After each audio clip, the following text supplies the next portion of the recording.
100 hari pertama kami akan baik. Dalam arti saya berharap ada kesadaran. Saya pernah menyampaikan seluruh aparat, seluruh institusi, bersihkan dirimu.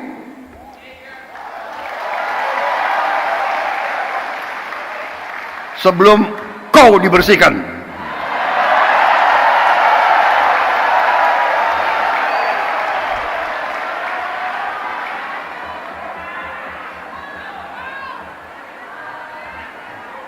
Dan saya ingatkan semua aparat, kesetiaanmu adalah kepada bangsa negara dan rakyat Indonesia.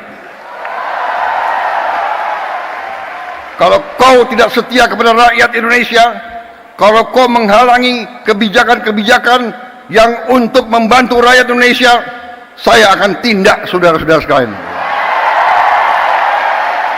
Setelah 100 hari bekerja, Presiden Prabowo Subianto menegaskan komitmennya dalam memberantas korupsi. Dalam pidatonya, ia menyebut korupsi sebagai musuh bersama yang merusak sendi-sendi bangsa, dan berjanji melakukan reformasi birokrasi secara menyeluruh.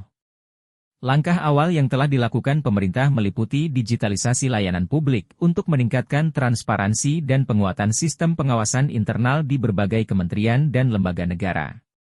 Prabowo juga menekankan bahwa Indonesia harus mandiri dan berkeadilan, serta kekayaan negara harus dikelola untuk kepentingan rakyat, bukan hanya untuk segelintir elit. Namun, meskipun pidatonya membangkitkan harapan, masyarakat masih menunggu aksi nyata dalam menyelesaikan kasus-kasus korupsi besar seperti korupsi BTS Kominfo, dugaan korupsi di Dinas Kesehatan Parepare, serta skandal Jiwasraya dan Asabri. Kritik muncul karena beberapa kasus masih mandek. Meskipun pemerintahan Prabowo telah mengklaim berhasil menyelamatkan 6,7 triliun rupiah dari pemulihan aset negara, Prabowo Subianto menunjukkan komitmen kuat dalam pemberantasan korupsi melalui berbagai inisiatif. Ia menegaskan pentingnya kolaborasi antara penegak hukum, tokoh masyarakat, dan masyarakat luas untuk menciptakan sistem yang lebih transparan dan akuntabel. Prabowo menekankan bahwa pengawasan sistematis serta digitalisasi dapat mengurangi potensi korupsi di berbagai sektor pemerintahan.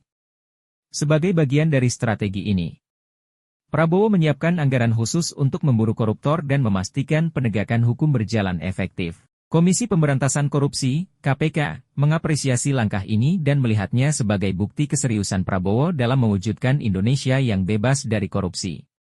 Ia bahkan menegaskan bahwa tidak ada tempat bagi koruptor untuk bersembunyi, dengan pernyataan bahwa jika perlu, pasukan khusus akan dikirim untuk menangkap mereka, bahkan jika mereka melarikan diri ke Antartika. Selain itu, Prabowo juga menekankan pentingnya peningkatan kesejahteraan pejabat sebagai bagian dari strategi mencegah korupsi. Menurutnya, jika kualitas hidup pengambil keputusan terjamin, maka mereka akan lebih cenderung menghindari praktik korupsi. Salah satu kebijakan yang menuai kontroversi adalah wacana memaafkan pelaku korupsi jika mengembalikan aset negara. Kebijakan ini dianggap pragmatis oleh sebagian pihak, tetapi dikritik karena dinilai bisa melemahkan efek jera terhadap para koruptor.